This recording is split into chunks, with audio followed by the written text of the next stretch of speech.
আলিম, ফাজিল, কামিল এবং Islamic studies and হাদিস বিভাগের অনার্স এবং মাস্টার্স রয়েছে।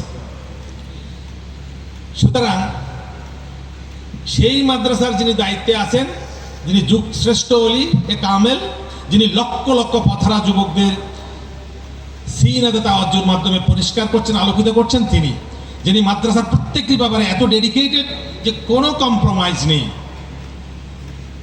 অন্যায় বা যে কোনো ধরনের ম্যাল প্র্যাকটিসের ব্যাপারে কোনো কম্প্রোমাইজ নেই, এরকম একজন রাহাবারকে আমরা পেয়েছি যিনি মাদ্রাসার অধ্যক্ষ হিসেবে দায়িত্ব পালন করছেন। এটি আমাদের এই এলাকার অভিভাবকদের আমি বলতে চাই আপনারা সৌভাগ্যবান।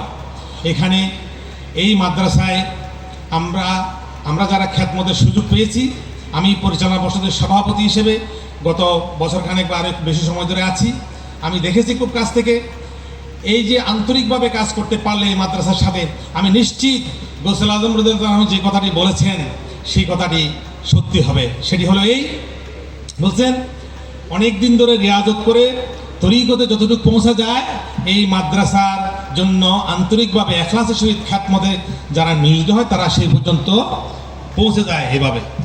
আর গৌসুল আজম রাদিয়াল্লাহু আনহু তার বেসাল শরীফের আগে বিভিন্নভাবে বিভিন্ন মাহফিলে উনি বলেছেন যে উনি কাগতিয়া আলিয়া কাউসার আজম দরবার শরীফের প্রতিষ্ঠাতা।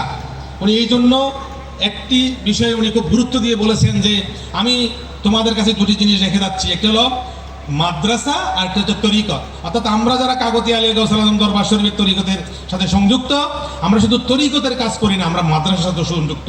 আমাদের সেই সৌভাগ্য সুযোগ করে দেওয়া হয়েছে। আমরা আল্লাহ রাব্বুল আলামিনের কাছে শুকরিয়া আদায় করি এবং গৌসুল আজম রাদিয়াল্লাহু আনহুর জন্য বেশুমার দোয়া করছি, কারণ উনি আমাদের সেই সুযোগ করে দিয়েছেন।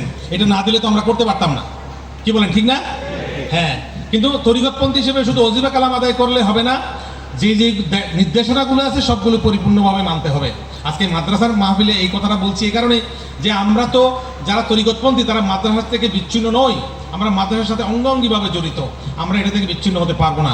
না হতে পারাটাই আমাদের জন্য সৌভাগ্য, এটি আমরা এই সুযোগ হাতছাড়া করবো না ইনশাআল্লাহ। আর শিক্ষার্থীবৃন্দ, এরকম একটি মাদ্রাসায় তোমাদের অধ্যয়ন করার সুযোগ হয়েছে, তোমরা যদি এখলাসের সাথে ইসলামী এই শিক্ষা প্রতিষ্ঠানে শিক্ষা গ্রহণ করো, তোমাদের শুধু কলেজে চলে যাওয়ার জন্য, প্যান্ট শার্ট পরবার জন্য, দাখিল পর্যন্ত পড়বার জন্য মাদ্রাসায় ভর্তি হলে তোমাদের নিয়তের গণ্ডগোলের কারণে তোমরা পদভ্রষ্ট হবে। ইন্নামাল আমালু বিন্নিয়াত, তোমরা নিয়ত করো যে আমরা বিশিষ্ট আলেমে দ্বীন হব, ইসলামের খ্যাতমত করব, কাগতিয়া আলিয়া এশাতুল উলুম কামিলা মাদ্রাসা থেকে গ্রাজুয়েট হয়ে দ্বীনের খ্যাতমতে আন্তরিকভাবে কাজ করবে। এই নিয়ত করে তোমরা মাদ্রাসায় যদি অধ্যয়ন করো, ইনশাআল্লাহ তোমাদের দুনিয়া এবং আখিরাতে অবশ্যই ভালাই রয়েছে। আমি আর বেশি কথা বাড়াবো না, একটি কথা বলে শেষ করবো ইনশাআল্লাহ। হুজুর পূর্ণ ইসলামের একটি হাদিস দিয়ে শুরু করি। উনি বলেছেন তালাবুল ইলম ফরিদাতুন আলা কুল্লি মুসলিম। উনি বলেছেন প্রত্যেক মুসলমান নরনারীর জন্য শিক্ষা গ্রহণ করা ফরজ। এটা কেমন শিক্ষা? এটা আমি গ্রহণ করেছি যেটা বিশ্ববিদ্যালয় থেকে, সেটি নয়।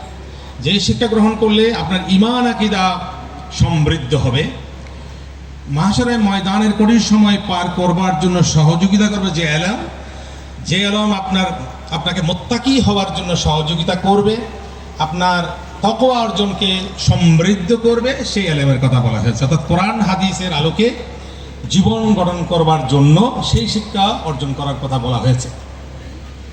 ঠিক এই পয়েন্টে দুই একটি কথা বলে শেষ করতে চাই।